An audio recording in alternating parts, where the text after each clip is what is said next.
going back to you doing journalism, you did journalism. You're an educator, clearly. You're an That's right. educator now. And you being an educator is actually quite funny because even you telling me that you were a journalism major and you did communications, things like that. I'm like, what made you just say, no, I'm going to pursue education? Because, you know, I'm seeing that there was clearly a shift in your career, but like, what made you say, I'm not going to do journalism? Well, I'll call this a degree that wasn't tapped into because, first of all, when we came to America, the deal was to come for 4 years, get your degree, and then leave for Nigeria. Okay. And as we didn't leave 4 years of college, that's it. You go back home. And then that was our parents, the way the parents groomed us and told us that's what it's going to be. You finish your school, you come back home, you work at home. Mm-hmm. Well, days turned to night, and then we never went back home.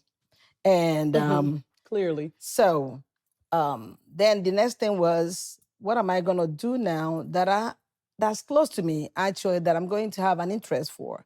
And each time I got jobs, it's nothing but educating people.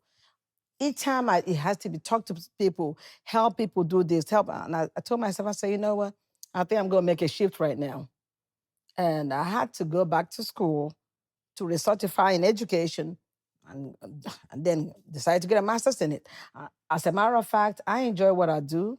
I love what I do. And I'm happy I did make a change. I mean, I can see that, you being an educator, I think that you're great in what you do, don't get me wrong. But would you say, just going back to the journalism degree, would you say that you didn't pursue it because of security?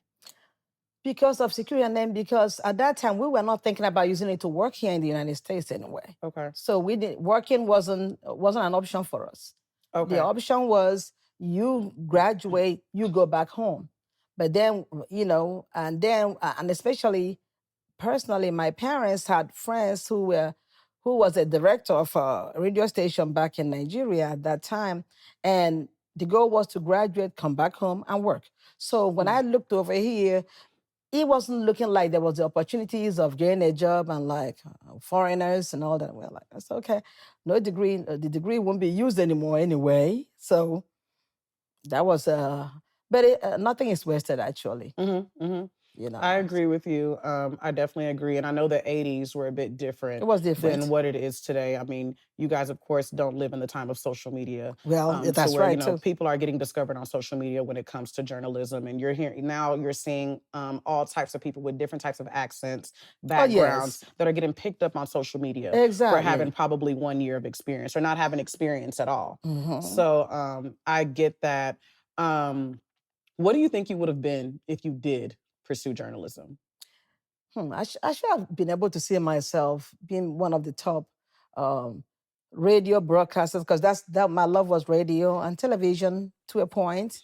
So I could see myself working in a good station, impacting lives and just doing what I do, talking, because I enjoy doing that, socializing with people, having people just. We know. That's me. So that was where journalism came to my head. But in fact, let me tell you, my uncle wanted me to go to education when I came. Although I said no way. My parents are educators. That's enough. Oh wow! But one thing led to another. Then my uncle was surprised that I went to education. So that's interesting because I mean, like I said, like I was actually sharing with someone the other day that I wonder what you would have been if you actually pursued that career and where it would have taken you. But like you said, nothing is truly wasted. Nothing. But I also think too, because I'm so focused on this journalism piece because I want to ask you, if because it sounds like you were supported by your family back at home with journalism. You mentioned that you already had something that was ready and booked for you in Nigeria. Yeah, my dad had a friend. You already had that from grandpa, like you were about to graduate and you were like, okay, I can go back home. So what that's telling me is that you were supported. I was supported. And then not only that, when I went home, when they sent for me to my first time going to Nigeria actually, I visited a radio station where my uncle's my daddy's friend was a director. And I went to the Wow. station, and I observed and I sat with them and all that. But I went back home and I never came back again until. So, Mom, you're telling me something too that I'm like paying attention to. Your experience as an immigrant is actually far it is very unique because when you hear other immigrants, and not just Nigerians, but other different cultures, this was not their experience where they already had something ready for them and laid out Mhm, once they finished. Immigrants were just trying to make it, mhm, and even when we were in college, any of my friends that came over that were mhm, immigrants or international students, it was much harder for them. And a lot of them were like, we can't go back home because there's nothing at home for us. But for mhm. the fact that you had something at home, you know, what were your parents thinking? Like, oh, we set all these things up and and they were like, no, you no longer want to do it. I mean, or, what happened with that? Because Well, they had no. I don't think my parents didn't have any problem with me actually um, staying back because the economy of things in Nigeria back then it used to be much better. And then when the economy was kind of swindling from left to right, they were like, okay, you might as well stay. It's okay, if you're comfortable being in America, it's okay. So my parents didn't quite see anything wrong with it.